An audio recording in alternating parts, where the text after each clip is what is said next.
Hi guys, welcome back to my channel family wonders. మీరు ఎలా ఉన్నారండి? మేమైతే చాలా బాగున్నాం.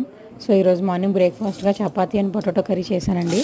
దాని ప్రాసెస్ ఏంటో చూసేద్దామండి ఒకసారి. ఫస్ట్ స్టవ్ మీద ప్యాన్ పెట్టుకుని ఆయిల్ వేసుకుని ఆవాలు, జీలకర్ర, పచ్చిమిరకాయలు, ఉల్లిపాయలు, సాల్ట్ వేసుకొని అవి వేగిన తర్వాత కరివేపాకు, క్యారెట్, క్యాప్సికము అవి కూడా బాగా వేగేంత వరకు మూత పెట్టుకొని బాగా వేగిన తర్వాత అందులో కొంచెం వాటర్ వేసుకొని వాటర్ మరిగిన తర్వాత అందులో మనం ఉడికించి స్మాష్ చేసి పెట్టుకున్న బంగాళదుంప అండ్ 3-4 స్పూన్లు శనగపిండిని వాటర్లో కలుపుకొని అది అండ్ పసుపు, కొత్తిమీర, సాల్ట్ కూడా చెక్ చేసుకొని కొంచెం బబుల్స్ లాగా బాయిల్ అయిన తర్వాత ఆఫ్ చేసుకోవడం అండి.